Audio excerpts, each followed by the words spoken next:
Hello friends. Today let's talk about composition. It's like the secret sauce of any great painting, drawing or design. Composition is how we arrange everything on our canvas. It's what makes our art pleasing to the eye. Think of it like building a happy little house. You wouldn't just throw doors and windows anywhere, would you? You'd arrange them in a way that makes sense, that feels balanced and inviting. That's what composition does for our art. It helps us create a sense of balance, harmony, and visual interest. With a good composition, we can lead the viewer's eye through our artwork and tell a story. So, grab your brushes and let's explore the wonderful world of composition together. Now, let's talk about focal points. These are the stars of our paintings, the elements we want people to notice first. They capture the viewer's attention and draw them into the artwork. A focal point is like a beacon in the night, drawing the viewer's attention. It serves as the anchor of the composition, guiding the viewer's eye through the piece. Sometimes we have one main focal point. This singular focus can create a powerful impact. Imagine a portrait where the person's eyes are the center of attention. The eyes can convey emotion and depth, making the viewer feel connected to the subject.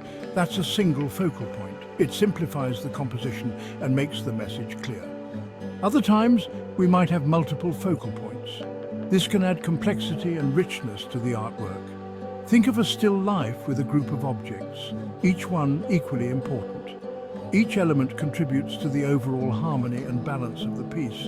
And then there are times when we don't have any focal points at all. This can create a different kind of visual experience. Imagine a vast, abstract painting with no clear subject. The viewer's eye can wander freely, exploring the colors and forms without being directed to a specific spot.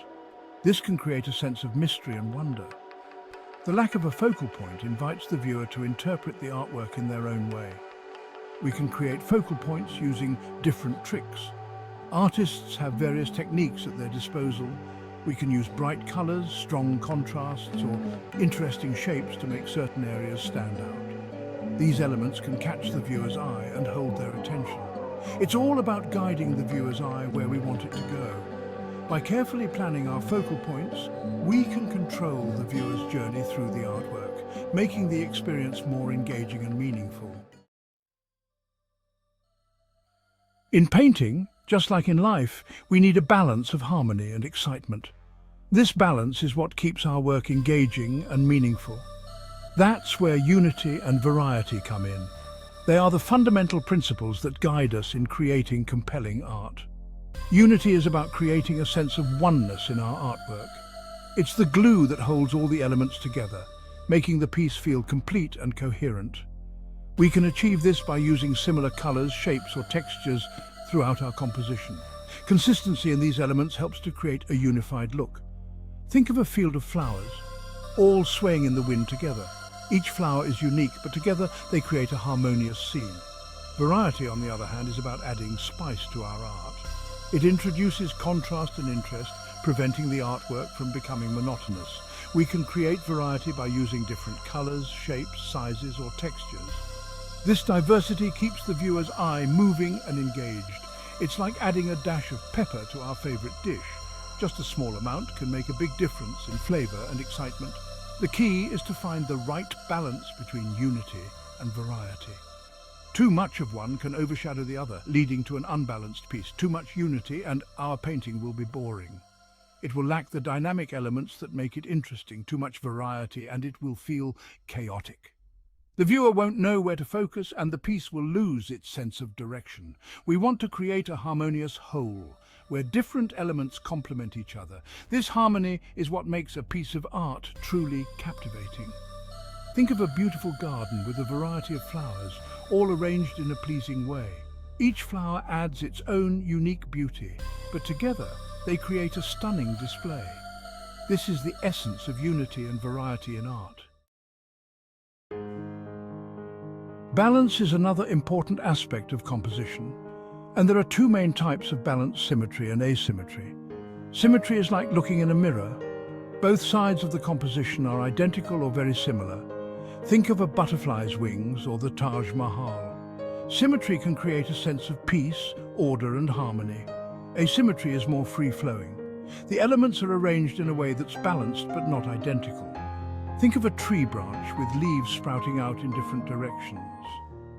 Asymmetry can create a sense of movement, energy, and excitement. Neither symmetry nor asymmetry is better than the other. It all depends on the feeling we want to create in our artwork.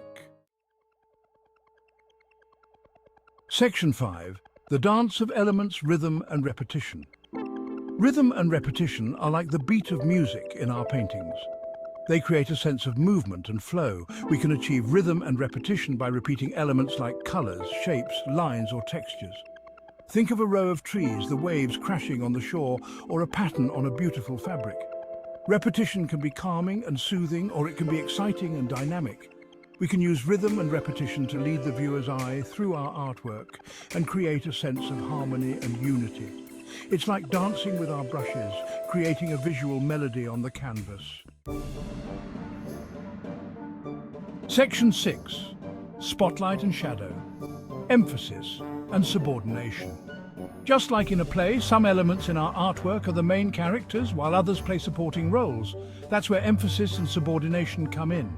Emphasis is about making certain elements stand out. We can do this by using brighter colors, stronger contrasts, larger sizes, or more interesting shapes. It's like shining a spotlight on the most important part of our composition. Subordination is about making other elements recede into the background. We can do this by using duller colors, weaker contrasts, smaller sizes, or simpler shapes. It's like dimming the lights on the less important parts of our composition. By using emphasis and subordination effectively, we can guide the viewer's eye to the focal point of our artwork and create a sense of depth and dimension. Section 7. Depth and dimension, foreground, background, and negative space. Even though we're working on a flat surface, we can create a sense of depth and dimension in our artwork. We do this by using foreground, background, and negative space.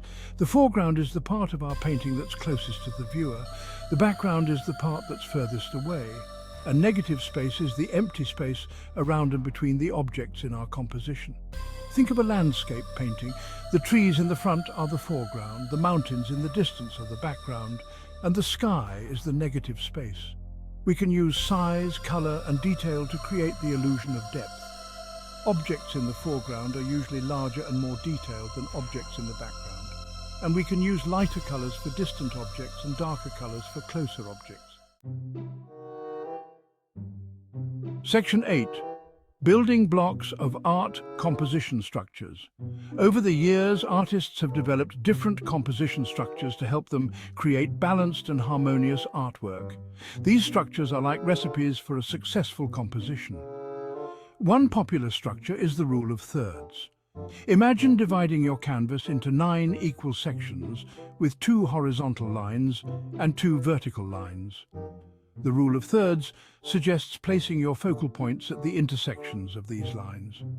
Another structure is the golden ratio, a mathematical ratio found in nature. It's often used in art and architecture to create pleasing proportions.